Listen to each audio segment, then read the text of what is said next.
Mga kaibigan, halina at samahan nyo ako para magpalakas sapagkat ang ating mga fats ay namumuna para naman makonvert ng muscles. Welcome back to Tools TV.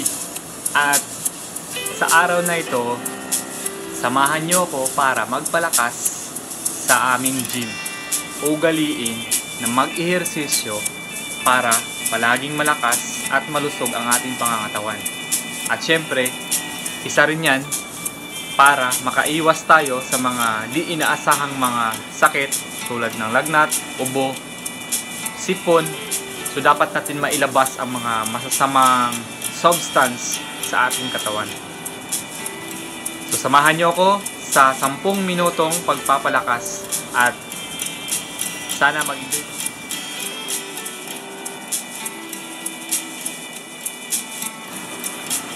Ang jumping jacks ay nakakatulong para i-warm up ang ating katawan para nitong ini-ignite ang ating sarili para maging ready sa ating mga gagawing workout. Siyempre, para maiwasan natin ang mga injuries, kailangan nating mag-stretching at sisimulan natin sa ating ulo, sa ating lieg,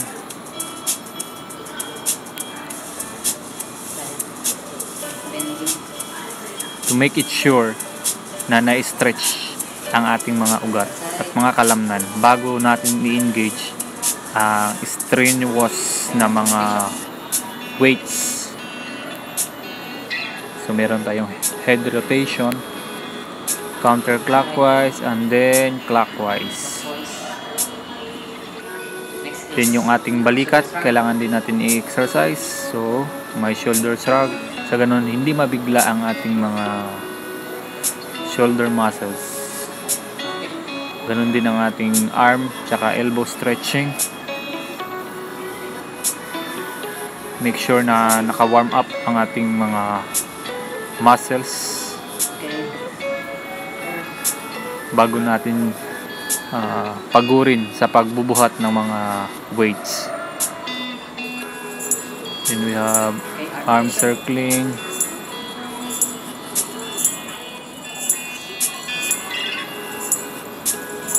reverse,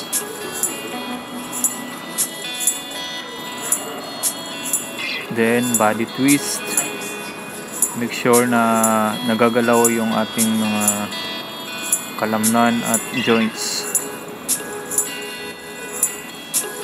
So ayan, kitang kita yung ano natin, tummy, parang namumuo na. Ang daming lamok. May trauma kasi tayo sa lamok at nagkaroon na tayo ng severe dengue fever. So waist rotation, reverse,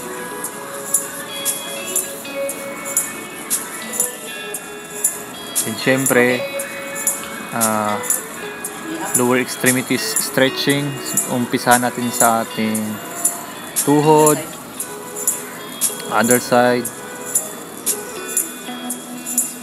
calf stretch. So make sure na i-stretch yan sa kanan at then other side sa kaliwa naman. Tapos plunger, bend ng tuhod, stretch, body weight shifting. Yan, may lamok na naman. Then knee high.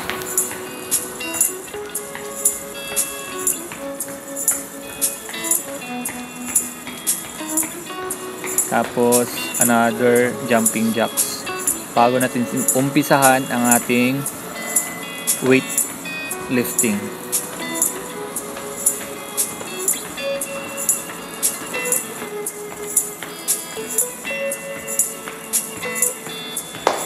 Okay.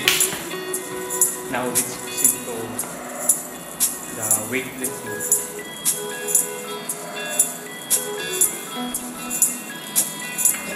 Let's perform arm curl. So sa arm curl, ini-stretch natin ang ating mga biceps and triceps. So dahan-dahan at lasapin ang mga weights o bigat ng ating buhat-buhat na mga weights. So in this case, 20 kilograms yung binuhat natin.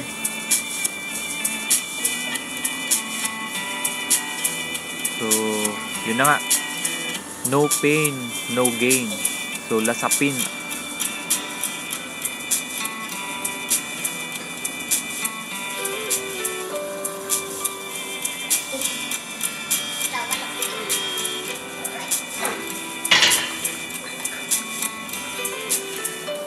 Next would be lat pull.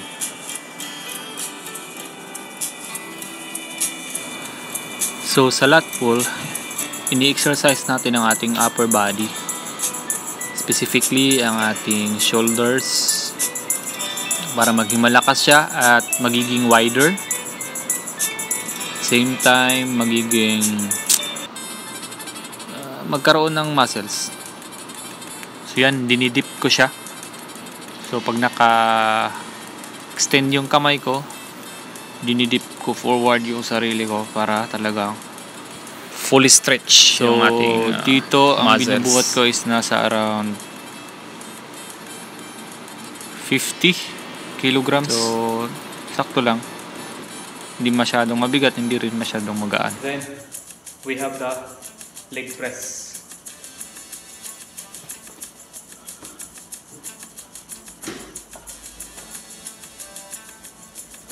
Sa leg press, pinapalakas nito ang ating lower extremities, pati na rin ang ating abdomen. So kung nakikita ninyo, napakaraming weights ang nakakarga. Usually nasa 120% of your body weight ang ideal na nilalagay para talagang makuha natin yung saktong pressure para lumakas ang ating lower extremities at abdomen sa leg press exercise na ito. Just make sure na hindi mag-lock yung knees natin while performing this exercise, or else it may cause danger and sprain or fracture. So dahan-dahan lang dapat.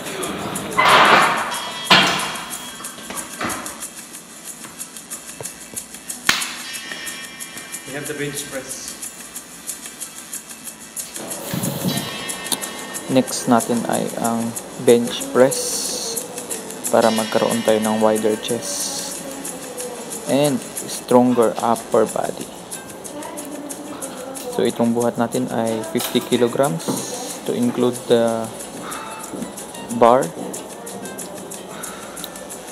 So make sure walang injuries na mangyari. So dahan-dahan lang na pag press. Make sure na nalalasap natin yung bigat para mamamaximize natin yung muscle gain. So ayan, grabe, pawis na pawis.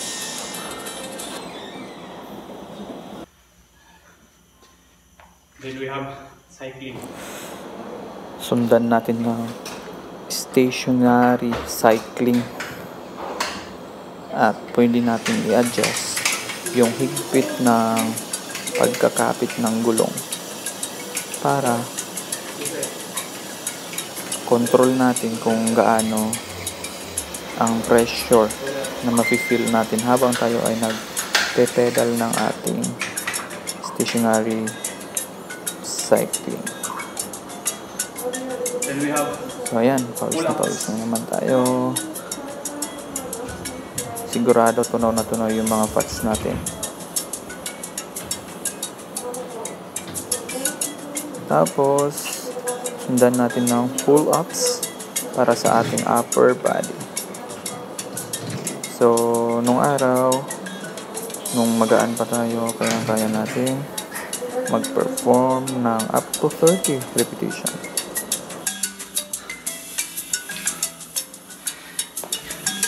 next would be leg curl. Sa totoo lang, itong leg curl ang isa sa mga pinakamahirap na exercise na ginagawa namin.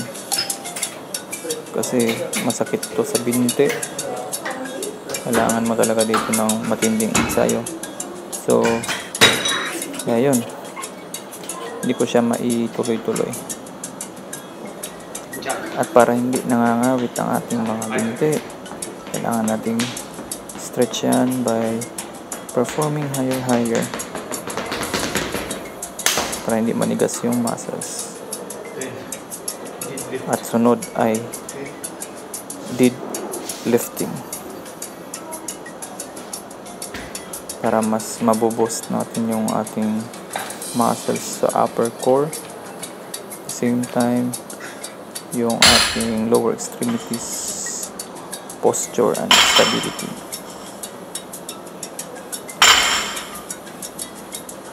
Diba? Palaki rin ng butts. Parang naka-squat tayo habang buhat-buhat ang mabigat na barbell.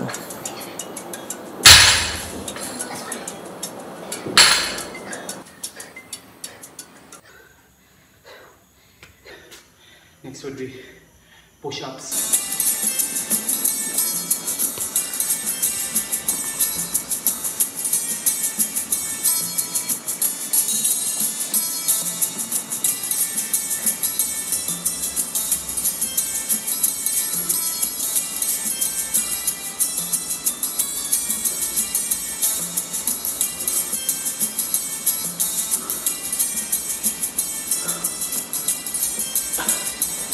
Mountain climbing.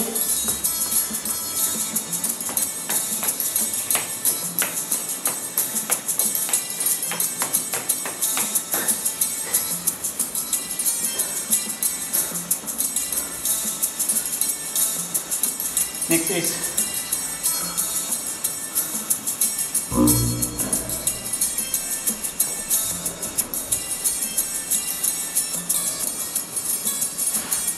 for this 1 minute.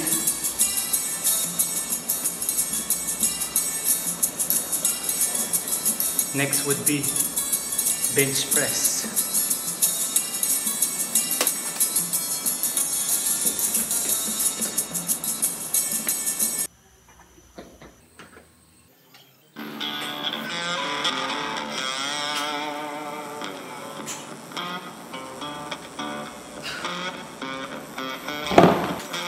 And let's have our pull down exercise and relax.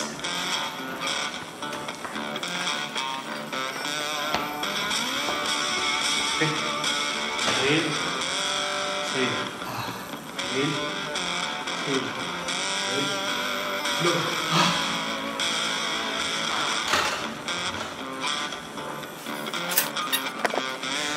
So I'm 65 kilograms. So ayan po ang ating 10 minutes gym workout. Maraming salamat sa inyong pagtutok at ang Tools TV ay nag-iiwan ng katagang malaging magpalakas para katawan sa sakit ay makaiwas. Bye-bye!